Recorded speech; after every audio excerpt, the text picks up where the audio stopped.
SSC 26 চলে আসলো আরো একটা পরীক্ষা, যেই পরীক্ষায় আসলে নাম্বার অনেক ম্যাটার করে এবং এই নাম্বারের কারণে তোমার কলেজ চয়েস অনেক অনেক অনেক বেশি ম্যাটার করবে এবং তোমার টোটাল নাম্বার এবং এসএসসি পরীক্ষার পর তোমার রেজাল্ট নিয়ে তুমি খুশি না অখুশি তার জন্য অনেক ইম্পর্টেন্ট একটা পরীক্ষা হলো ইসলাম ও নৈতিক শিক্ষা। সো তোমাদের কিন্তু 5টা চ্যাপ্টারই সিলেবাসে আছে, বাট সবগুলো পার্ট সিলেবাসে নাই। সো প্রথম সাজেশন হলো তোমাদের পার্টগুলো দেখে দেখে পড়বা যে কোন পার্টগুলো তোমার পরীক্ষায় আসছে। এখন তুমি আমার এই চ্যানেলে গেলে দেখবা যে তোমাদের জন্য একটা সাজেশন পোস্ট করা আছে। আমি ব্লাইন্ডলি সাজেশন ফলো করতে মানা করবো, আমি সাজেশনের মধ্যে এটা লিখে দিছি সবগুলো জিনিস পড়বা, সাজেশনের জিনিসগুলো গুরুত্ব দিয়ে পড়বা। এখন তুমি যদি আজকে রাত থেকে পড়া শুরু করো, আমি তোমাকে একটা টাস্ক দিব, তুমি কালকে রাত 9টার মধ্যে তোমার সবগুলো চ্যাপ্টার পড়া শেষ করবে। এখন এর মধ্যে ভাইয়া তুমি কি করতে পারো, 4টা চ্যাপ্টার গুরুত্ব দিয়ে পড়বা, একটা চ্যাপ্টার একটু কম গুরুত্ব দিয়ে পড়বা। সো তোমার ভালো পারা চ্যাপ্টার বা ছোট চ্যাপ্টার দুইটা তুমি আজকে রাতের মধ্যে শেষ করে ফেলো এবং তোমার আগামীকালকে দিন দুপুর বিকাল এবং রাত 9টার আগে তুমি চেষ্টা করো তোমার বাকি চ্যাপ্টারগুলো শেষ করে ফেলতে। একটা যদি একটু কম গুরুত্ব দিয়েও পড়ো কোনো সমস্যা নেই।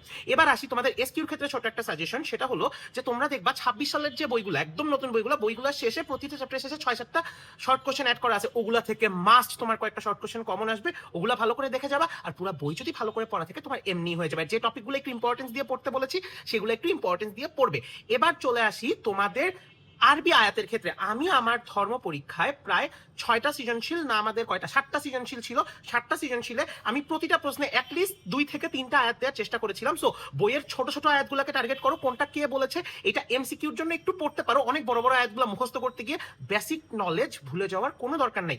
সো হালকা ইম্পর্টেন্স দিয়ে পড়ো, ছোট ছোট যেগুলো আছে যেগুলো বেশি ইম্পর্টেন্ট ওগুলো একটু ভালো মতো পড়ো, দেখবা তোমার পরীক্ষায় কমন আসতেছে। এবং কালকে রাত 9টা কেন বলেছি, কালকে রাত 9টার পর তোমার ঘুমানোর আগ পর্যন্ত যে আয়াতগুলো আছে হাতে লিখে প্র্যাকটিস করবা। আমার একটা নোট খাতা ছিল 10-এ থাকতে, তখন আমি ওইটা দেখে দেখে এসএসসি পরীক্ষার আগে ওইটা দেখে গেছিলাম। সো একটা নোট খাতা, একটা ছোট নোট প্যাডের মধ্যে সবগুলো আয়াত একটু লিখে লিখে প্র্যাকটিস করো, দেখবা তোমার পরীক্ষা অটোমেটিক্যালি ভালো হবে। এবং ইফ পসিবল তোমার পরীক্ষার দিন যদি তুমি ভোরবেলা উঠো, বাসা থেকে বের হওয়ার আগে একটু আয়াতগুলো আরেকবার হাতে লিখে প্র্যাকটিস করে যেও, তাহলে তোমার পরীক্ষা অটোমেটিক্যালি অনেক ভালো হবে। এবং তোমার খাতায় যথাসম্ভব পয়েন্ট দিয়ে উত্তর করার চেষ্টা করবে, নীল কালি ইউজ করবে, পয়েন্ট দিয়ে উত্তর করবে, দেখবা তোমার খাতা এমনি ভালো লাগতেছে দেখতে এবং তোমার মার্কও খুব ভালো আসতেছে। সো টার্গেট যেন থাকে 90+।